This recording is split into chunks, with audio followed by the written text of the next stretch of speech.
প্ৰথমে পত্নী পুত্ৰক নিৰ্যাতন আৰু তাৰ পাছত নিজৰ গাড়ী চালকক নিৰ্যাতন চলোৱাই নহয় ভৰি চেলেকিবলৈ বাধ্য কৰোৱা যিজন সমীৰণ বৰুৱা যোৰহাট উন্নয়ন প্ৰাধিকৰণৰ এগৰাকী ক্ষমতাশালী বিষয়া, সেই বিষয়াগৰাকী এতিয়া টিয়কৰ আলহী, টিয়ক থানাৰ আলহী। আৰু কালি নিশা টিয়কৰ আৰক্ষীৰ সহযোগত যোৰহাট আৰক্ষীয়ে সমীৰণ বৰুৱাৰ গ্ৰেপ্তাৰ কৰিবলৈ সক্ষম হৈছিল আৰু গ্ৰেপ্তাৰ কৰাৰ পাছত এতিয়া এই মুহূৰ্তত তেওঁ টিয়ক থানাৰ আলহী হৈ আছে।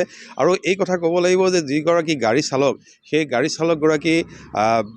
চালকগৰাকীৰ যি অতিশয্য চলাইছিল, সেই অতিশয্যৰ বিৰুদ্ধে আটছাই চাহ জনজাতি ছাত্ৰ সন্থাই তিতাবৰ আৰক্ষী থানাত এক গোচৰ এজাহাৰ দাখিল কৰিছিল। আৰু সেই এজাহাৰৰ ভিত্তিত এইগৰাকী সমীৰণ বৰুৱাক গ্ৰেপ্তাৰ কৰিবলৈ সক্ষম হৈছে। কিন্তু তাৰ পূৰ্বে পত্নী বা পুত্ৰই যি এজাহাৰ দাখিল কৰিছিল বা অভিযোগ দাখিল কৰিছিল, সেই এজাহাৰ গ্ৰহণ কৰিবলৈ যোৰহাটৰ আৰক্ষীয়ে ইচ্ছা প্ৰকাশ কৰা নাছিল। কিন্তু পৰৱৰ্তী সময়ত যেতিয়া গাড়ী চালকজনক অতিশয্য কৰিলে আৰু দল সংগঠন বিশেষকৈ আটছা সক্ৰিয় হৈ উঠিল, আৰু তেতিয়া আচলতে যোৰহাট আৰক্ষীয়ে এইগৰাকী সমীৰণ বৰুৱাক গ্ৰেপ্তাৰ কৰিবলৈ সক্ষম হৈছে। আৰু গ্ৰেপ্তাৰক লৈ আচলতে সন্দেহৰ সৃষ্টি হৈছে, গ্ৰেপ্তাৰ নে আত্মসমৰ্পণ কৰিছে বুলি ইতিমধ্যে চৰ্চা লাভ কৰিছে। আটছাৰ নেতৃত্ব মোৰ সৈতে উপস্থিত আছে। মই পোনে আটছাৰ নেতৃত্বৰ কাষলৈ যাব বিচাৰিছোঁ। কি ক'ব? সমীৰণ বৰুৱা এগৰাকী ক্ষমতাশালী এগৰাকী বিষয়া যোৰহাট উন্নয়ন প্ৰাধিকৰণৰ, আৰক্ষীয়েও যাক ভয় কৰে, আৰু অৱশেষত আপোনালোকৰ এজাহাৰৰ ভিত্তিত তেখেতক গ্ৰেপ্তাৰ কৰিবলৈ সক্ষম হৈছে। ইয়াক গ্ৰেপ্তাৰ নে আত্মসমৰ্পণ সেয়া পিছৰ কথা, কিন্তু আৰক্ষীয়ে ব্যৱস্থা গ্ৰহণ কৰিবলৈ বাধ্য হৈছিল। হয়, আজি দুদিন পূৰ্বে আমি যোৰহাটৰ সদৰ থানাত আটছা যোৰহাট জিলা সমিতি হৈ এখন এজাহাৰ দাখিল কৰিছিলোঁ। সমীৰণ বৰুৱা ওৰফে প্ৰবীৰ বৰুৱাৰ, যোৰহাট ডেভেলপমেণ্ট অফিচৰ এগৰাকী বিষয়া, তেখেতে যিটো নীলজ্জ কাণ্ড কৰিছে, সেইটোত আমি সমগ্ৰ অসমবাসীয়ে লজ্জাজনক। যিহেতু আজিৰ যুগত এনেকুৱা মানসিকতা থকা মানুহ পৃথিৱীত প্ৰথম দেখিছোঁ, যি নেকি কাৰোবাক ভৰি চেলেকিব দিছে, কাৰোবাক থুই চেলেকিবলৈ দিছে। এইবিলাক ইমান বেয়া মানসিকতা থকা মানুহ আমি প্ৰথমবাৰ দেখিছোঁ। আৰু আমি দুদিন পূৰ্বে যেতিয়া এজাহাৰ দাখিল কৰিছিলোঁ, আমি 24 ঘণ্টা সময়সীমা বান্ধি দিছিলোঁ যোৰহাট জিলা প্ৰশাসনক, তেখেতক অতি শীঘ্ৰে কৰায়ত্ব কৰক বুলি। আৰু সেইমৰ্মে আজি যোৱাকালি তেওঁলোকে কৰায়ত্ব কৰিছে।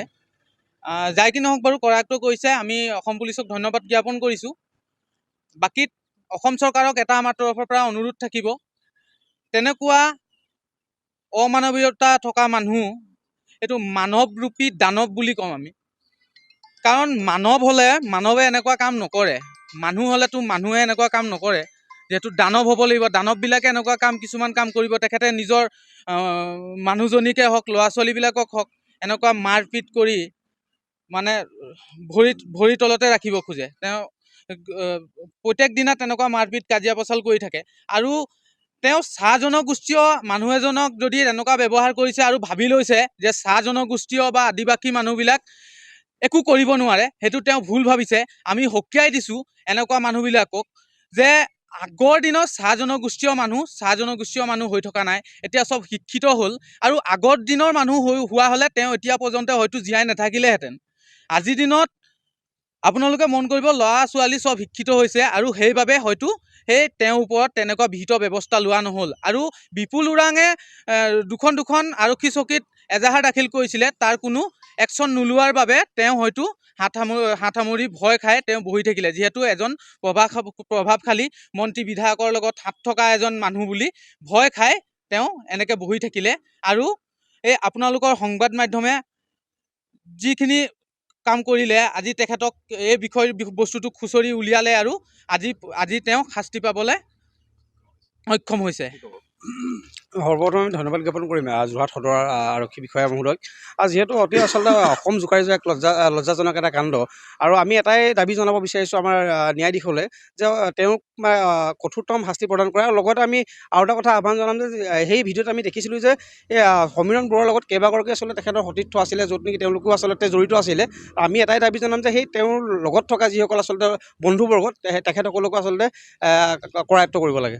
ধন্যবাদ জনাইছোঁ। এয়া আছিল আটছা আৰু এনেদৰে আটছা নেতৃবৰ্গৰ মাজতো প্ৰতিক্ৰিয়া ব্যক্ত হৈছে, কাৰণ এইগৰাকী ধুৰন্ধৰ সমীৰণ বৰুৱা সমীৰণ বৰুৱাই নিজৰ যি ব্যক্তিগত গাড়ী চালক আছিলে এগৰাকী আদিবাসী যুৱক সেই যুৱকজনক এনেদৰে ভৰি চেলেকাবলৈ বাধ্য হৈছিল গতিকে এনেধৰণৰ আচলতে দম্পত চৰিত্ৰৰ এই সমীৰণ বৰুৱাৰ বিৰুদ্ধে আৰু বহুকেইটা গুৰুতৰ অভিযোগ উত্থাপিত হৈছে পত্নী আৰু পুত্ৰক অত্যাচাৰ কৰাৰ এক অভিযোগ আৰু পত্নীয়ে ইতিমধ্যে এজাহাৰ দাখিল কৰিছে আৰু এই সমগ্ৰ বিষয়টোক লৈ বা এইজন সমীৰণ বৰুৱাৰ যি লম্পট চৰিত্ৰ যি নষ্ট চৰিত্ৰ সেই চৰিত্ৰৰ সবিশেষ প্ৰতিদিন টাইমে ধাৰাবাহিকভাৱে বাতৰি সম্প্ৰচাৰ কৰিছিল আৰু অৱশেষত কালি নিশাৰ ভাগত জাজিৰ পৰা গ্ৰেপ্তাৰ কৰা হৈছে সমীৰণ বৰুৱাক